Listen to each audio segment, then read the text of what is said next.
Welcome, everybody. Good evening. Today's Monday, March the 24th. We're continuing the digital drawing and digital imaging class. I just finished welcoming my students. We're going to have an exciting finish to the semester. We still have a few classes remaining, at least 3 or 4 anyways, before we wrap up with the end of the month, next month in April. That's when we finish the first semester. Then we start the second semester after that. All right, so let's continue and let's look at my screen here.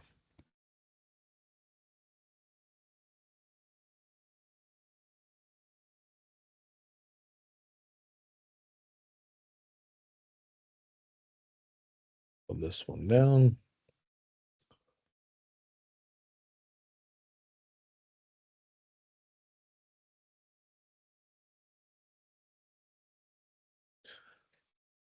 Well, we finished off with the class 9 doing the Facebook ad.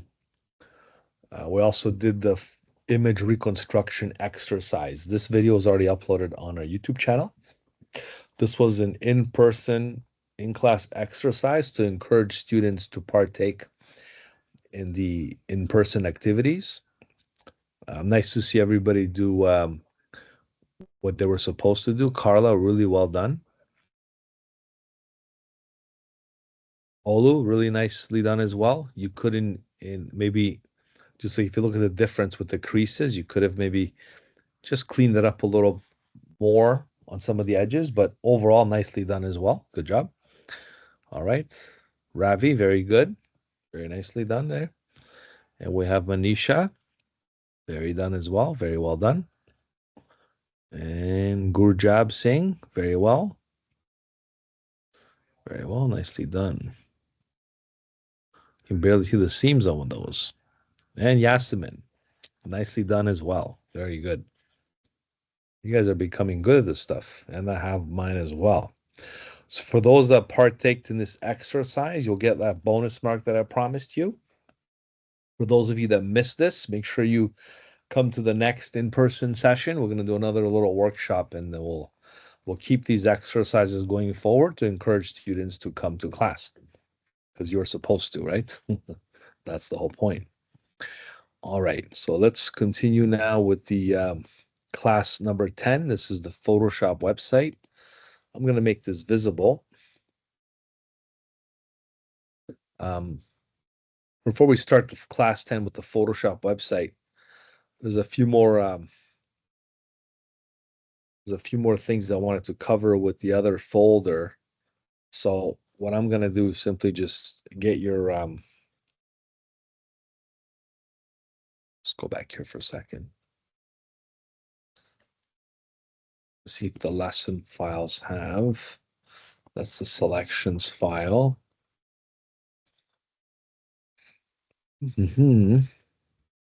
Layers.zip. There it is. Okay, I'm gonna make this visible for you.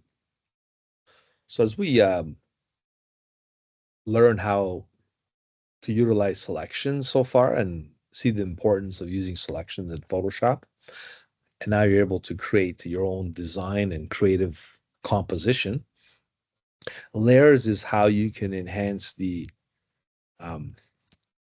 design and the creative process and utilizing the application.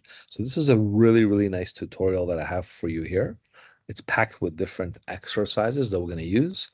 We're not going to use all of them, but I'm going to handpick the ones I find suitable for us. So if you can just download this one here, I'm probably going to make this one visible as well, just so you can see all these sources here. This covers class 10 and 11. So as we do this week, I'll let you work on your assignment because you got to finish it up. That's the Facebook ad.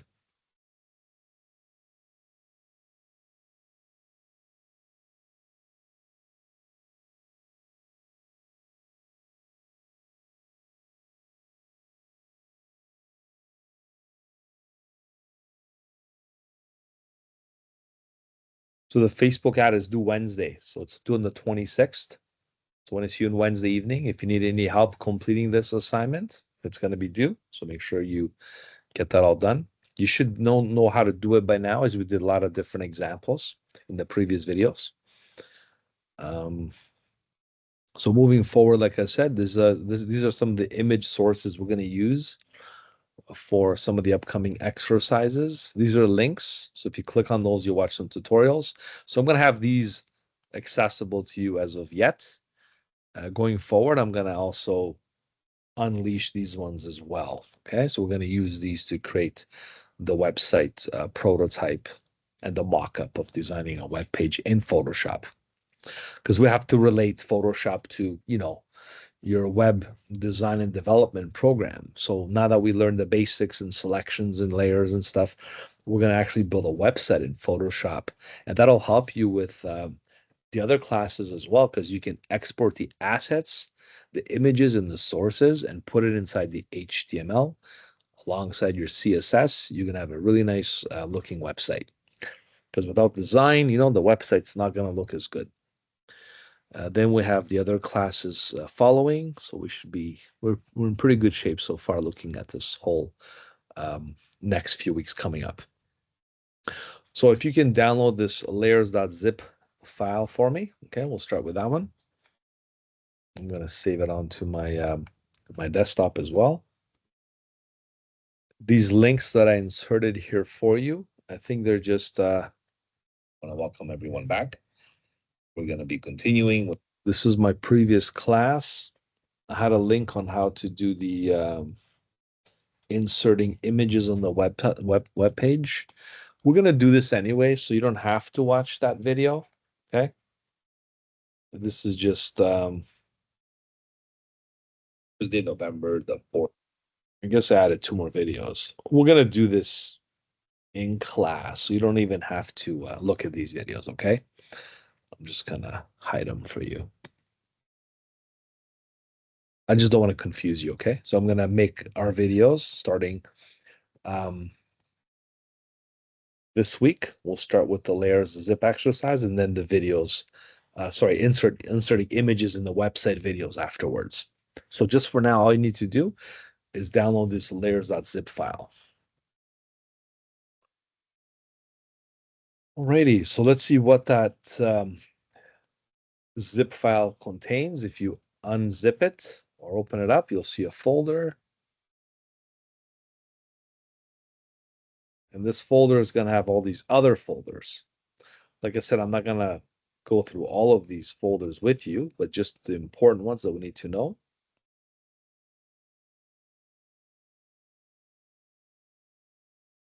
This is called a homework folder. This is a good little practice exercise to work with your layers. All these animals are placed on different layers. So what you can do for fun is basically select each one, and name it. For example, horse, put it at the top of the stacking order, and then resize it and place it, just to have some fun with this composition. You don't have to do this. It's just an added bonus exercise for students to practice with Photoshop. So if you feel your Photoshop skills are already up to par so far and everything that you're doing is okay, then you don't have to do this homework file. It's just an extra one for you to have. All right, moving along. This is your preference tour.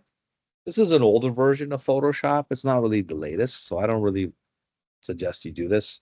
I like the preferences that are done so far. You could make your own preferences if you choose, but like I said, the preferences that you have set up right now as default, they're okay. So it's not really necessary. This is the layers folder. This is an advanced composition exercise, more like the Facebook ad. So if you know how to do this, you can actually put a Facebook ad together doing these cool things. And the best thing is I have the step-by-step instructions on how to do this.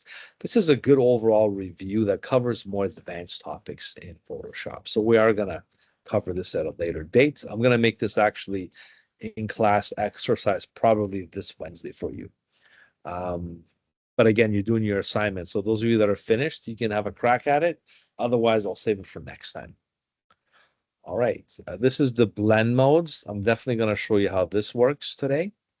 This is when you build websites for e-commerce and you want to put products like a Shopify website, or you want to do another drop shipping thing or an Amazon website, and you want to put products on merchandise, such as these, you could superimpose logos, graphics, and brand names on top of merchandise to do a quick shopping cart solution for a website. So we're going to cover the blend modes. The effects I'm going to cover as well, just to bring up some more dynamic type effects on your design. So these are the folders we're going to cover here. These are more kind of advanced layer mask methods. I'm going to probably show you this one also. And then we have content that we're scaling. These are all miscellaneous folders where we're not going to bother with. So these are like the main 4 folders here. I'm going to label them as such so we can identify them. Okay, so lesson 2, lesson 3, lesson 4, lesson 5. Let's start with lesson number 3, because this is the blend modes folder. I'm going to open this up. I'm going to ask you to open this PDF handout, because this one shows you, this is the miscellaneous one. This one shows you all the steps of how the layer blend modes work. So what are blend modes? So blend modes specified in the options bar controls how pixels in the image are affected by a painting or editing tool. It's helpful to think in terms of the following colors when visualizing a blend mode's effects. So there's 3 things. There's the base color of the original color of the image. There's the blend color, the color being applied to the painting or the editing tool. And finally, the result color, which is the color resulting from the blend. So that's the 3-step process of how the blend modes work. The 3 most common and popular blend modes are the ones you see down here. First one is called multiply. To demonstrate the multiply blend mode, we're going to open up one of these source files that I have prepared here for you and apply this multiply blend mode effect. The next one is called screen, which I'm going to use this file to demonstrate that one. And the last one is called hard light. And this presents this last little thumbnail here that'll demonstrate the hard light blend mode. Those are the 3 most common ones. I will show you additional blend modes that you can experiment and utilize, and it's up to you to pick the right blend modes for the right effect. So you don't have to read this handout, because I'm going to demonstrate all this in this video. So you just have to watch this and try it with me. I'm going to open up this one first, the multiply.psd file. This all again is located under the lesson 3, or the lesson 3 folder in the layers file asks you to download from Blackboard, okay, from today's lesson. Let's go ahead and open this up. Simply double clicking on it should open Photoshop, because this is a Photoshop file. I'm just going to collapse my layers here a little bit so I can see better of what I'm doing. Here I have these are layer groups. Like there's so many layers, you can put them in folders. You just group the layers together to form a folder. This is like the CD. This is the hat. This is the coffee mug. Then this is the hoodie. All those are nested inside each other. Like the hoodie has a logo on top of the actual hoodie sweatshirt. Okay. And a lot of these logos, when you get them on the internet, they have this white background. Just to demonstrate, I'm going to delete this Toblerone logo, and I'm going to go online and find a logo.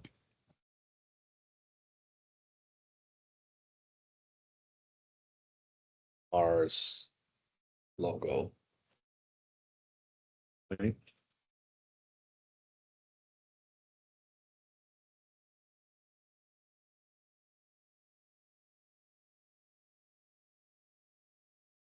It's funny because this is a nice one because it has the background. Let me try another one here.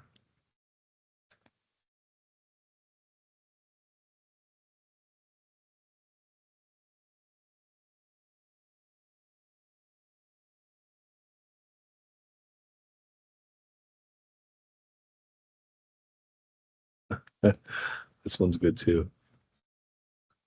There we go. Here's an example. A lot of logos will give you the white background. That's what I'm trying to get to. And some of them are transparent. How do you tell if it's transparent? You can see the checkers. Sometimes those checkers are not real. How do you know? If you click and drag the logo around, you can see if it's transparent or not. Like this one, if you click and drag it, you can see it move without the background. You know what I mean? So in this case, let's go with this one because I know it's white. I can see the white background. Do you see that? I'm going to right click. I'm going to save the image, or I can just copy it and simply go back to Photoshop and hit Command or Control V to paste the logo. I'm going to sell more merchandise for Red Bull. This is how you can set up products for your website or anything that you want to put branding, because branding sells, right? This is how Amazon became a $3 trillion company by selling different brand names. So if I hit Command or Control T, simply resize or rescale the logo and put it up to here, I'm going to utilize this as my design for my hoodie. But the problem is a lot of this white background, it brings with it.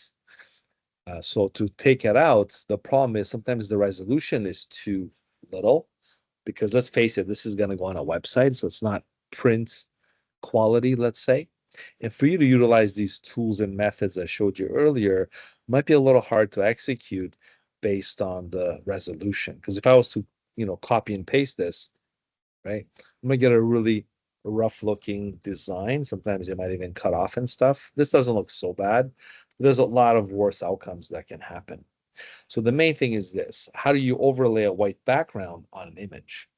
This is where I'm getting at with this lesson for today. So when we're talking about multiply, right? We're going to multiply this logo on top of this hoodie. And to do that, we select a layer. We'll call this Red Bull logo.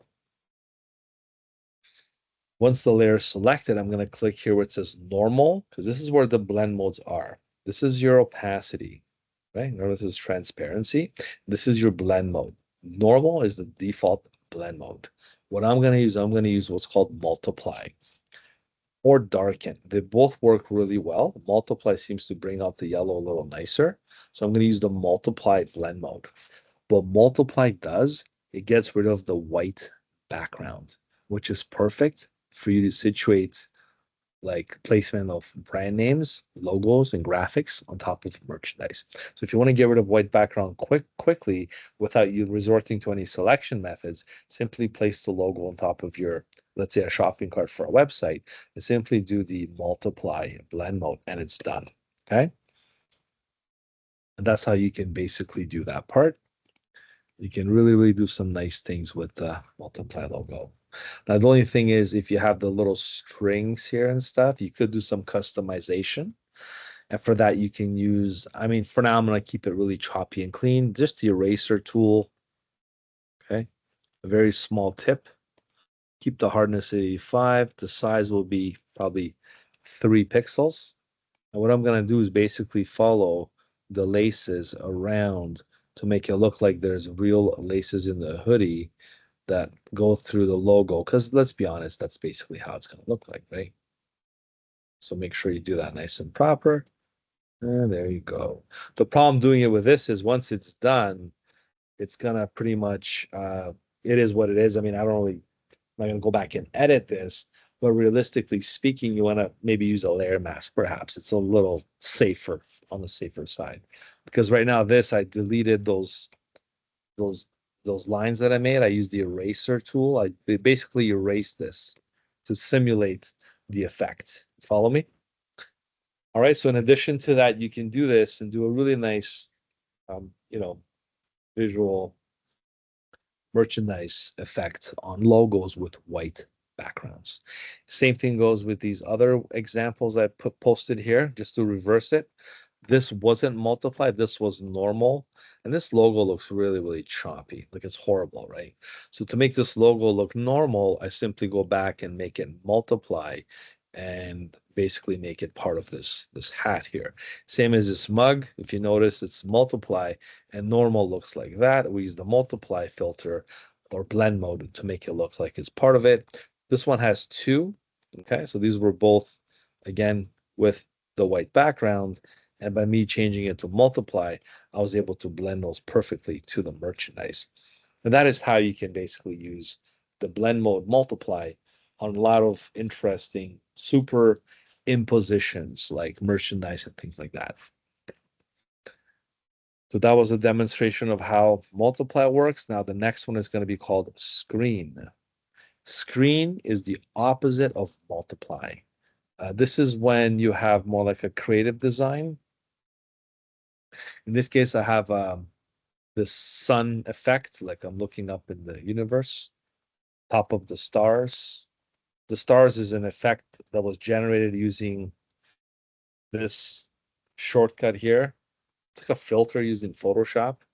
You don't have to do that, but let's just say this was the scenario of me looking at the stars and me putting this sun effect on top. Well, by demonstrating blend modes, the next one is called lighten or screen. This one gets rid of the black background. So notice how it's got the black background with the white shiny light. If I click on screen or lighten, it gets rid of the black, so it seeps through the background. So multiply gets rid of the white, and screen gets rid of the black. This is how you can do some really cool effects and blending layers together in a seamless fashion to reach the desired results. Now, the more creative out of the two is called hard light. Now, hard light, I like to complement it with the other ones because they're all very similar. Okay. So if you open up the hard light one, and that leads us to the last example, which is called hard light. So everything that I'm showing you right now, so it's like reading these step-by-step instructions. Okay. And hard light looks like that. And the way this was executed is it has a layer mask attached to it.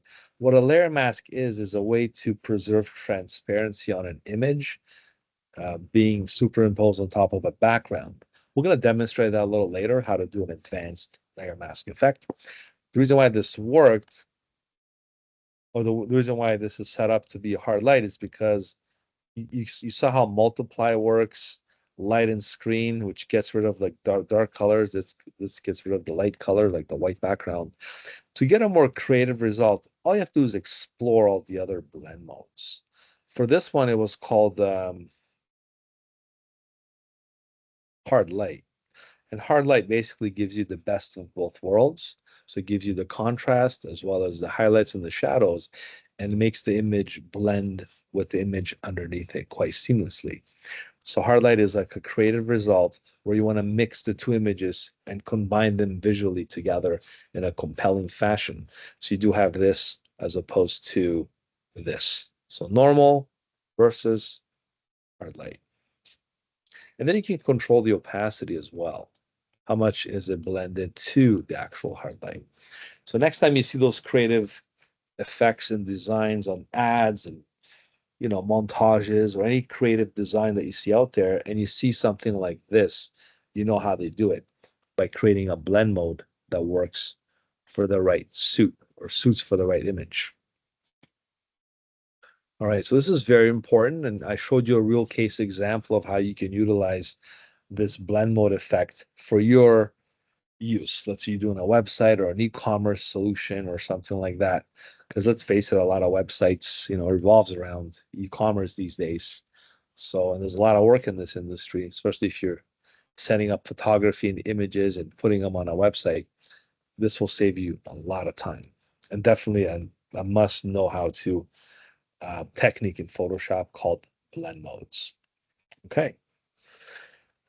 Next one is called effects. Effects, again, just like blend modes, they're very special in a unique way to add more desired results on top of existing graphics. A lot of it is used on typography. Okay. So Photoshop provides a variety of effects such as shadows, glows, and bevels that change the appearance of a layer's content. Layer effects are linked to the layer contents. When you move or edit the content layer, the same effects are applied to the modified content. Okay, so just to kind of simplify all this, I'll demonstrate it. A layer style is one or more effect applied on a layer or a group, so you can do either or. Okay, you can apply the preset styles. You can just click on this effects icon to do it. So we're going to do what's called glows, drop shadows, and bevel and emboss. All this will be demonstrated in these two files that I have. The first one is this one. So I'm going to open it up. It's going to open Photoshop for me. This is like a movie poster design, like a digital movie poster for the popular movie called Rise of the Planet of the Apes. You can see all these layers are labeled. So this one says text drop shadow. Like it's not really text, it's actually text, a graphic that looks like a text. So this is just floating around like that. And like I said, it's just graphics or rasterized text that looks like graphics. So when it says drop shadow, that means I'm going to go down here to the effects and add what's called a drop shadow down here. I know it's hard to see, but you have to look for it. And when you do a drop shadow, it's going to open up this layer style panel. And it's going to automatically select drop shadow for you. And then you can see the desired effect. You can turn it off and on to see the difference. I strongly advise you to move this panel outside so you can see the desired effect. If you don't, you won't see this work, right? So if I cancel this, I'll show you a different way to obtain this menu. Instead of going down here, perhaps you've done this by accident, or maybe you just know how to do it. You don't double click here because if you do, you get to rename the layer. But if you double click over here, which is the right side of the layer, then you open up the same thing called the layer styles. So you can open this up from here or from down here. The difference is this one specifically chooses the effect, the desired effect you're looking for. This one just opens up a general inquiry of you choosing what you want to do. So either way it works. Let's try again. Drop shadow. Notice how I clicked on the tab to apply the drop shadow. I can then change the angle. Go like this. I can also change the spread, the size, right? The distance. You don't want to overdo this because it's not going to work too well. And it's a little choppy if you notice. So the best way or the best approach is to keep this down to a minimal. Okay. Like the spread is smaller and the size. Okay. So I'm just going to do just a touch, perhaps 3 pixels, 2 pixels, and 9 pixels. And I can also control the opacity, how much intense I want the drop shadow to be. In this case, I'm going to go with 90 or so, right? If I click OK, there's my drop shadow effect. And you can see here, it tells you effects drop shadow. As a matter of fact, I can hide it. And you can see what before and after looks like when you have the drop shadow applied. Definitely a nice enhanced typography effect to make it stand out.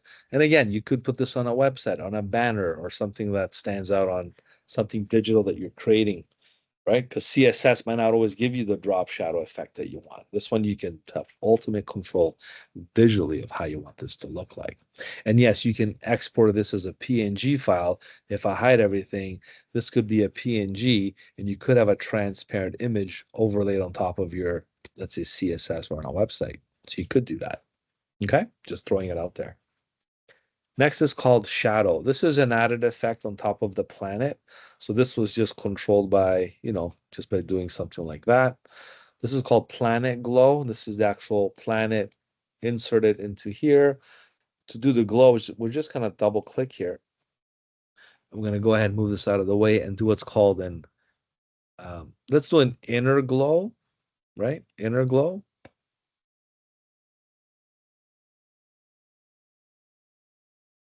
We're going to increase the size, the choke, the size,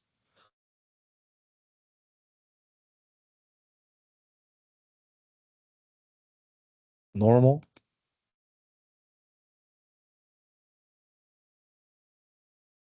We'll blend it as well.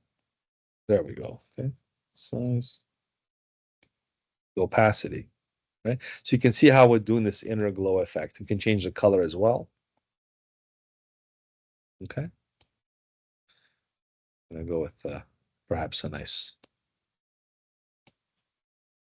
orangey color.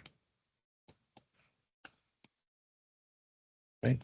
And then we're going to add what's called an outer glow. Outer glow is the opposite, so it goes in the outside. This is a very popular one, especially for the science fiction fans out there, like your Star Wars and your other stuff. Here, I'm going to go with the really interesting color here. I'm going to brighten up with the pink or purple. We're going to increase the spread. We're going to increase the size. We're really going to make this thing glow. Okay, so you can really control these parameters based on your input here. Okay, so that's what the outer glow looks like.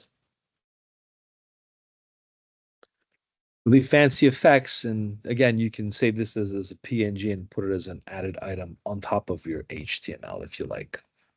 Click OK. And again, if you just want to hide these layers, you can export this as that and bring it in. All right. And again, I'm just following this here. You can follow the same little annotations, inner glow, shadow, drop shadow, to see how these effects work. You can add, you can also, I believe I covered it slightly in your Facebook ad example. Add this onto your Facebook titles or messages to make it more predominant on your advertising. It definitely gives you that level of depth. Okay, so if you feel like there's a good fit for this, make it happen. Is it always necessary that you do this? Of course not. You don't always see glows and drop shadows and effects. But if it works for that specific, advertising or that theme or a creative that you're working on, then, this is how you do it. All right, I'm going to close this one down here. Sure, I'll give it a quick save. And the next one is called Bevel. So if you open this one up, you can see this is already prepared for you. I'm going to zoom in once with Command Plus. We have this thing called steel and we have this thing called background. If I hide the background, you get to see the steel right on top of it. This was extracted from the background, so the effect looks like it's basically carved out. And the same rules apply. You double click here or you click on, bevel and emboss, whichever one. I'll just do it this way, bevel and emboss. And you can control the bevel of the actual type. And here you have like depth, you have size, you can soften it, harden it, right? You can make it smooth, chisel hard. You can make it chisel soft. Outer bevel, you have inner bevel, you have emboss, you have pillow emboss, like it's literally carved out of a texture book or something, and you have stroke emboss, which is not as common. But the bevels are all good and popular if you want that 3D popping out effect of a texture. This is again very hard to obtain using your coding methods. So visually in Photoshop, you can achieve these visual effects and apply them onto your website. And then you just have to save this as like a PNG file and superimpose it on your HTML, right? You can do that. Now you're probably wondering, well, how did you do this to begin with? Like, how would you make your own design? So I'm going to quickly show you how to do this from scratch, not just giving you examples like this. The previous one you can do because it's just like a design you can put together. This one you'll have to know how to put up. So let's just do this from scratch. I'm going to close this down. Don't save. Open up a new document. So I'm going to create a new file here. The new file is going to be, I'll do a website size, common size, sure. Right. I don't want the artboard, so I'm just going to do it one more time, just to simplify matters. I'll go to web, common, no artboards. I'm going to be very specific with artboards. When the time comes, I'll show you how to put an artboard in there. Why would you put an artboard? Is if you do multiple pages like a website. Most of the time in Photoshop, unless your intentions otherwise, you don't use artboards. It just complicates the workflow and the process of selections and stuff. Okay, so just keep it off for now. It's just so much easier. And if you forget it, you can always flatten it, get rid of it. That way you don't have to always necessarily create a new document like I did. I just did it to make it faster and easier, but there's many ways to do this, okay? All right, so let's go ahead and pick a texture now. And instead of me looking online, I can go online here and type in, gold texture or something like that. I can then copy and paste this and bring it to Photoshop, right? I can also make one in Photoshop as well. So I can do copy image or save image and go back here and then paste. Like I can use this texture here. I can just resize it, or I can make one myself using the AI capabilities of Photoshop. Let me see if I can make one. I'll hit the background tool. I'm gonna use the rectangular marquee. I'm gonna make a selection here like that. I'm gonna use the contextual taskbar, which is the new edition of the software. It's almost 2 years now, actually. It's not that new. But here you can do generative fill. So you can actually ask whatever you want Photoshop to create for you. So if I say, let's say gold texture, I hit generate, Photoshop will do just that. The outcome could be random every time. So just be patient and try different prompts to get the right texture. Not bad, right? That's not bad, actually. You have this one here, or you have that one there. You have different textures we can utilize. Okay. So perhaps I'll use the two together. Just gonna press Command T. So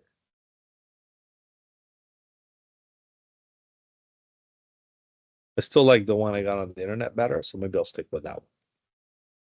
And to do that effect, I mean, look, you can do two things. Once you obtain a texture, you can right click and you can rasterize it. Okay. When you rasterize the texture, rasterize the layer, okay, it becomes normal. You can also do merge down to flatten it with the previous layer, like that. You can also unlock it, do some additional things to it. I just want to show you how you can blend things together. So I'm going to put this layer on top, like this. Let me just get rid of this white box here. I'm going to maybe use a selection tool. Select my texture here. I should have done this to begin with. Copy and paste, Command J, delete that layer. Simply use this as an overlay. I like to use multiple textures. I did show you how blend modes work. So let me show you how they work on this type of thing. So now with texture, you can really do some nice things. Things that you can't do with most programs.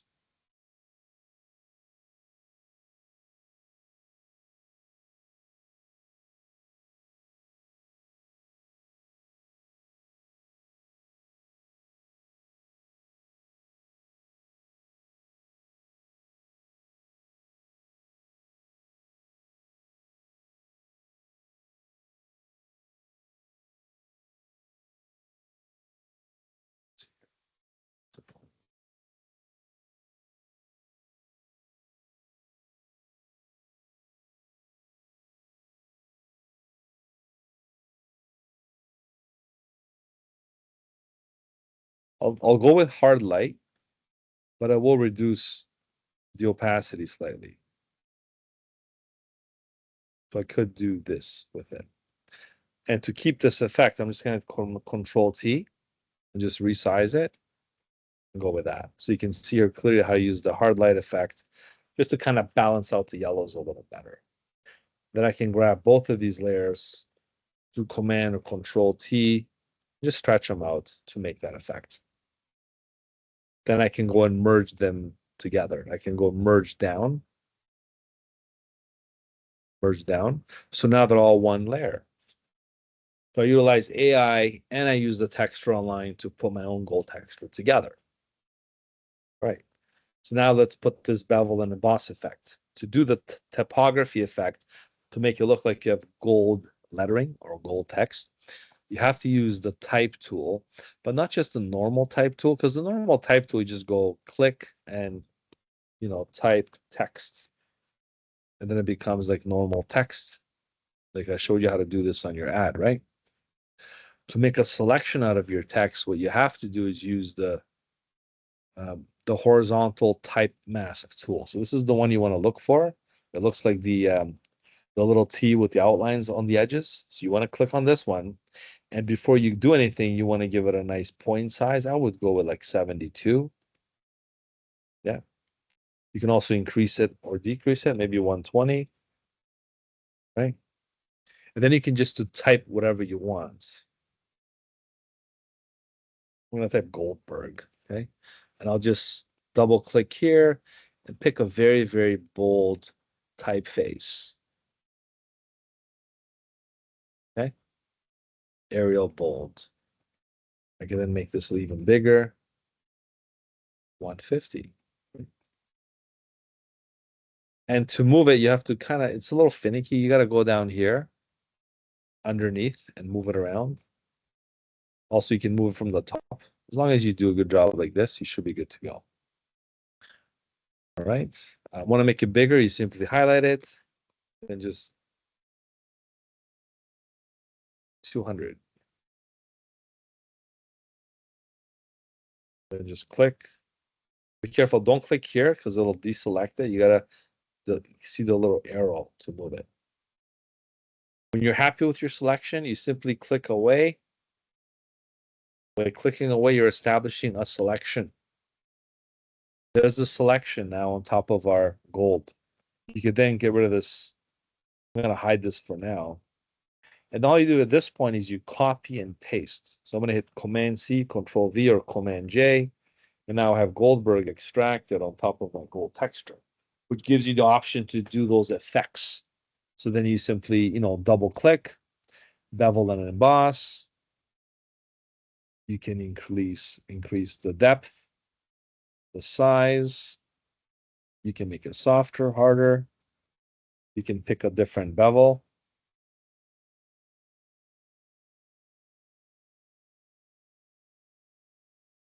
Right. You can even do more of this stuff here, like a satin overlay. Satin, this kind of works really nice too. Okay. This can be, a different color.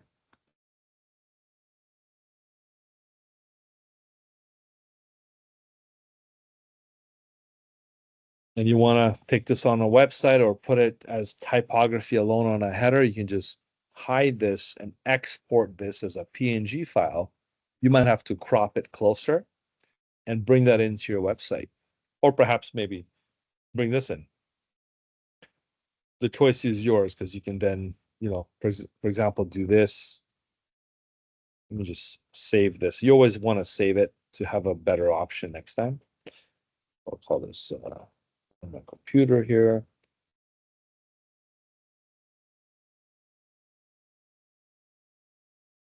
Right, save. And you always have a Photoshop file. This way it retains the layers and everything for you. So then you can just delete the background, crop the image. Here's the crop tool. Right. So if I save this as like a PNG file, I can then put it on a website. Just go save for web.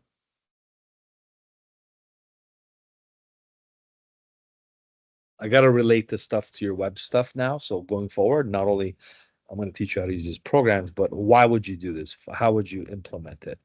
So I would do save a copy. Okay. I would do a PNG because that's the one you want to bring in for transparency. JPEGs are good for images. PNGs are good for graphics like logos, typography, things like that. You want to do portable network graphic format, PNG, hit save, and there you go. Right. So if I go ahead and don't save this, I already saved it the first time.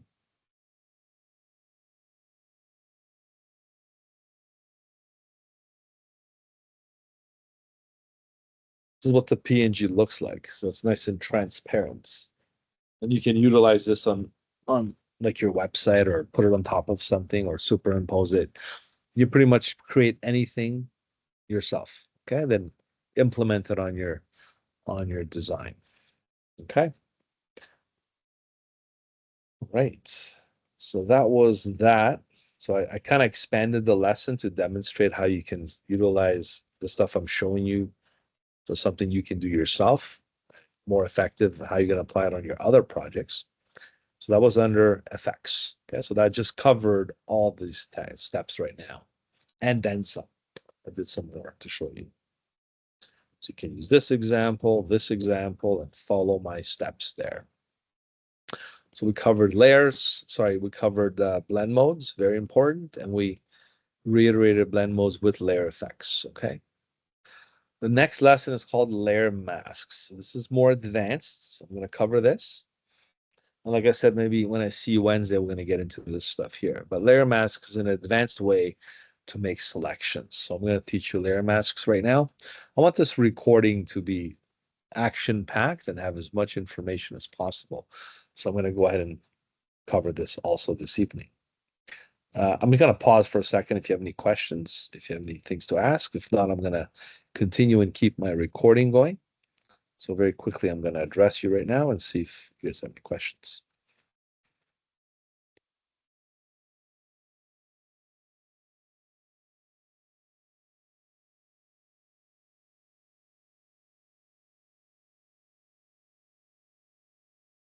Any questions, anyone? Right. See my screen okay. Good. So like I mentioned earlier, going to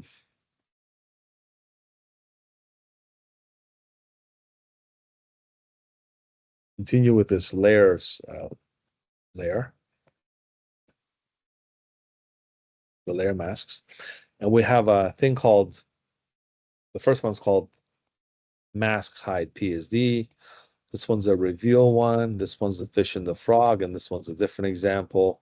Basically, this has all the steps on how each one works. So I'm going to demonstrate these steps with my demonstration, of course. This is a quite lengthy one, so just bear with me, please.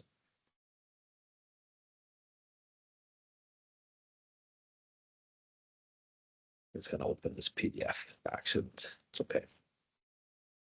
All right, so like I said, that's your handout.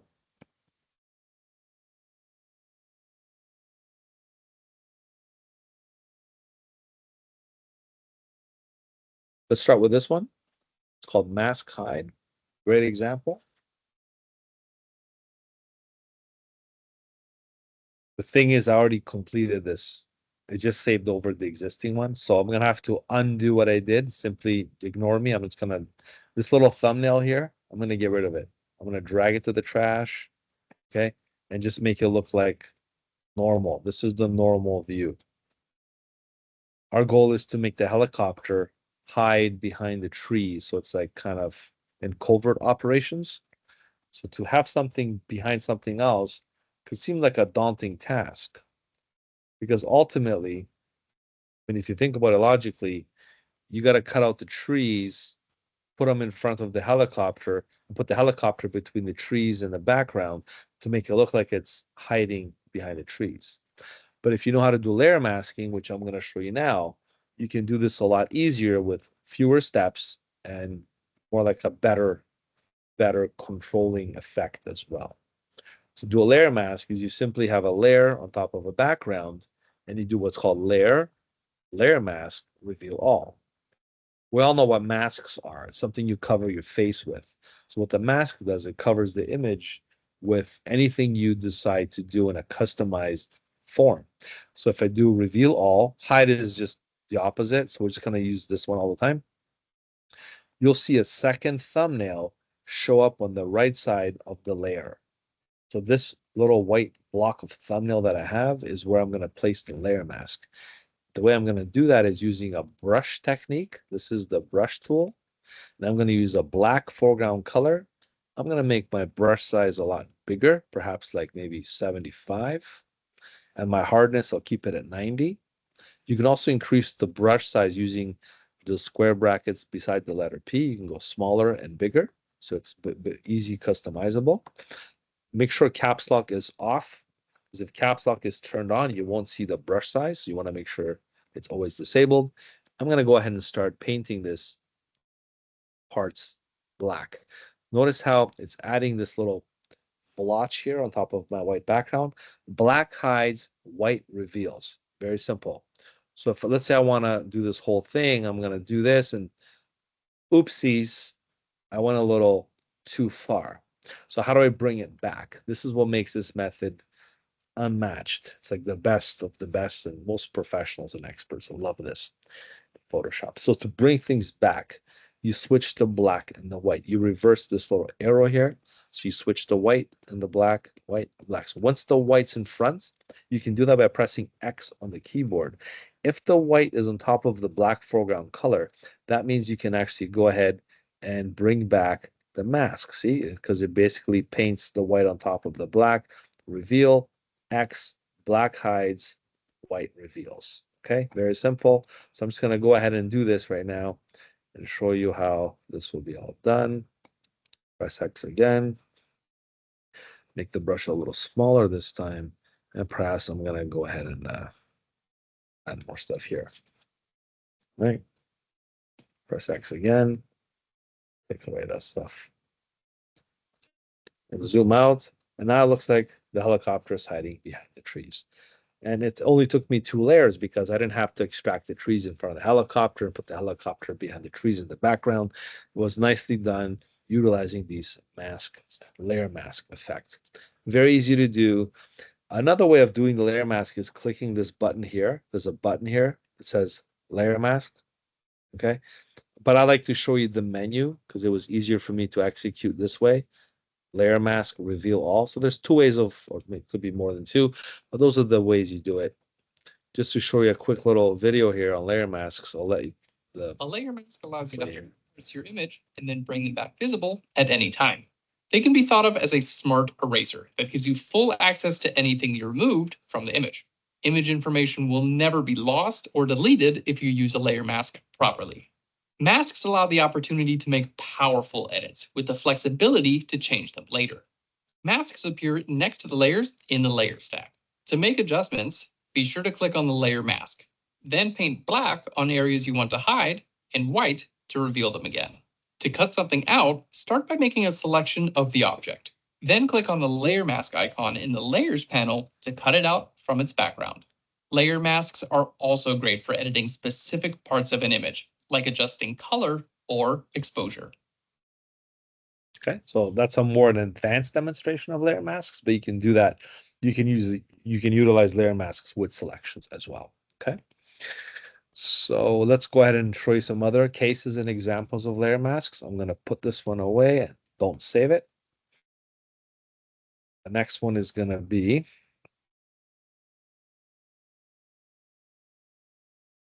this one here. It's called mask reveal. And I guess we all know who this person is. Again, this was done way before. I don't know if it's coincidence Donald Trump won again, right? But this was a picture of could be a celebrity, could be, an actor, could be anybody that you want to target here. So just a picture.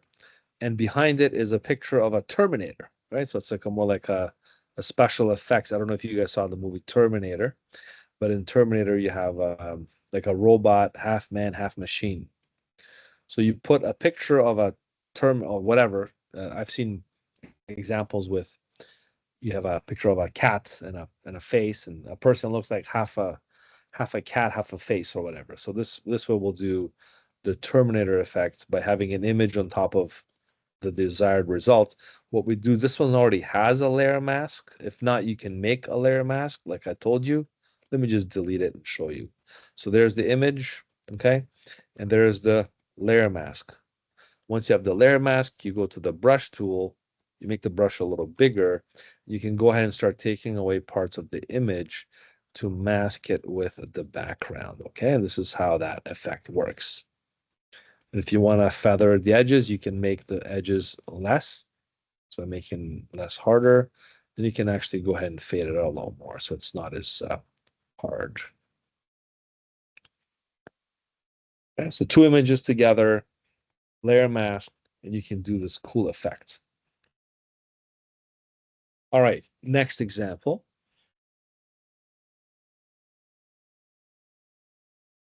called Mask Fade Fish Frog. This one's a little tricky one because you have two images, one on top of another. The the attempt here, or the goal, is to blend these perfectly so it looks like a mutated effect. So the fish looks like a frog. So it's mutated, it's not as rigid. To do that, I'm going to delete this top layer because that's just a finished result. I'm going to have these two selected and simply do a layer mask, reveal all. Okay. Or click on this button down here to do the same thing. Once the layer mask is created, again, same thing is you go with the brush tool and you simply just delete the background. The thing is, when you do that, I mean, it looks okay, but it might not be as seamlessly transitioned from one to the next. So a better way to create this effect, as you can see here, uh, the fish frog, right, is called a gradient effect. So what better way to mix black and white than using the gradient tool? Because the gradient does it blends two colors together. Remember in Illustrator we did the gradients. I'm just going to change it to basic, which is black and white. Because remember, masks work with black and white. So instead of me trying to make this perfect with a brush, why don't I just click and drag wrong way. Let me just click from here to there. If I drag the gradient from, from here to there. There we go. Oh,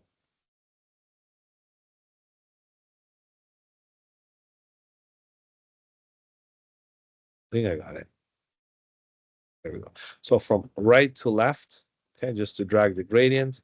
This is a perfect way to match this transition. You can see how seamless this is. No way a brush can beat this technique. You can also control the middle point, how much of a blend it is, and how far out does it go. So really, really nice way to control the gradients concept. And you can see here, see, it's no longer like a black and a white blotch, like a brush technique. It's more like a seamless gradient transition. They do this effect a lot in telling stories. You know, a picture of a forest that's being burned down to the ground like a forest fire, and then a picture beside that one of a beautiful enchanted forest. And you blend the two together, and you can tell a story of before and after, or protecting the environment, let's say.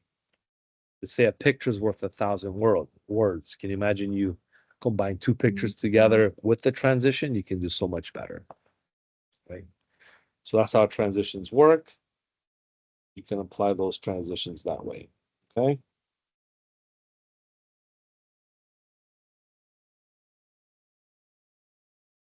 All right, so now let's go ahead and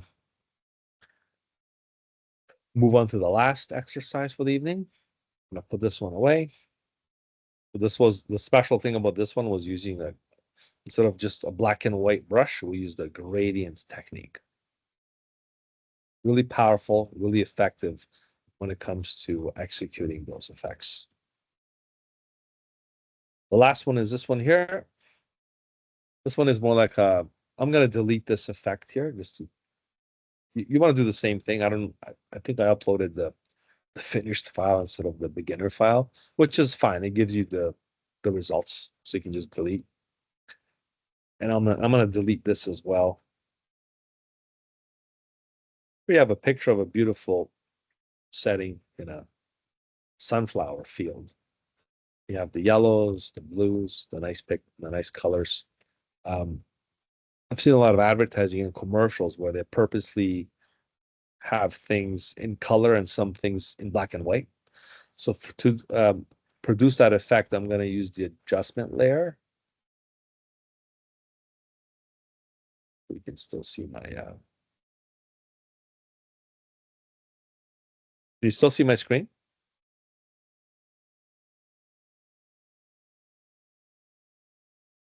Yes, yes, I can. You can? Okay, good.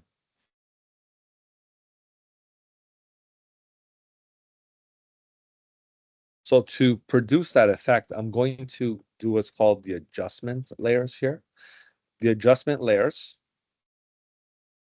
let you Well, let me play this video so you can watch it. Adjustment presets are one-click editable filters to non-destructively adjust the appearance of your images to achieve a distinctive look and feel instantly. To access adjustment presets, open the adjustment panel from the window menu and make sure you have the modern view selected. A powerful feature of adjustment presets is that you can preview effects on your images by hovering over before applying, making it easy to explore options quickly. The adjustment panel includes over 30 adjustment presets, including categories for portrait, landscape, photo repair, creative, black and white, and cinematic. To use, select a preset to apply to your image. You can view and edit the applied preset in the Layers panel. Multiple preset filters can be applied and stacked on top of each other, providing endless creative options. You can also create your own adjustment presets. The first step is to create one or more adjustment layers and then customize them in the Properties panel. In the Layers panel, select the adjustment layers you want to use for the preset. In the Adjustments panel, click the plus icon to add a new Adjustments preset. Adjustment presets are perfect for previewing and creating dazzling filter effects to your images in just a few clicks. Right, so you can see there's more to that. You just have to simply experiment with different effects.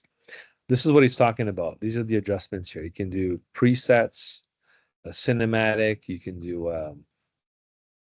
there's more here, portraits, sunshine. So you can just kind of create all these different ones. Be careful though, because every time you click, it adds to the existing one. So you have to just press Command Z or delete the ones before you add a new one. So I would do, let's say, brighter. Okay, Command Z, darker, Command Z, right? So try different things, of course. Or delete.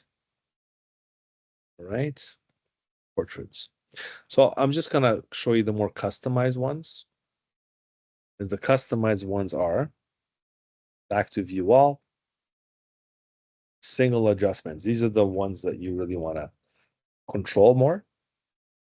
I'm going to use channel mixer. Channel mixer, basically what it's going to do is give me a preset of, let's do black and white yellow filter. So it's going to do that effect. So it's going to be like a grayscale design. And I can enhance some of the channels. These are the channels. Okay, there we go. Like that. Looks like a grayscale channel that I selected under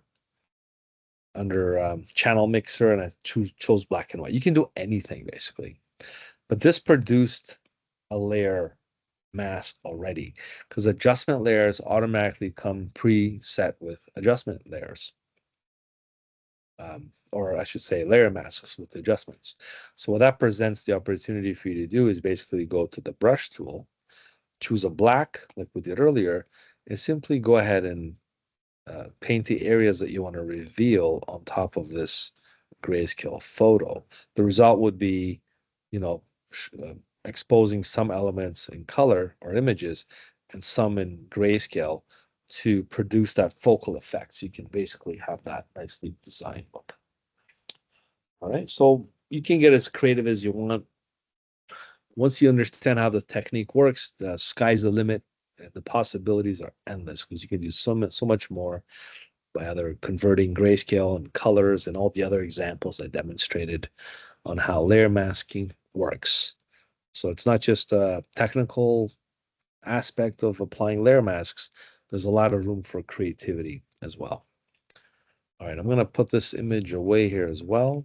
Don't save it. I went straight through here, so I hope that wasn't too long of a lesson, but I hope it was also very insightful. These are the steps here that we covered. They're all kind of handwritten. I demonstrated all these with the video. I covered all these different folders, except this one. I'm reserving this one for Wednesday. Okay, Wednesday, we're going to do an overall review with that folder, so make sure you're there. And then we'll also finish that project that you have to hand in as well. And I think that wraps up this lesson for this evening. Alrighty, so hope you guys enjoyed the video.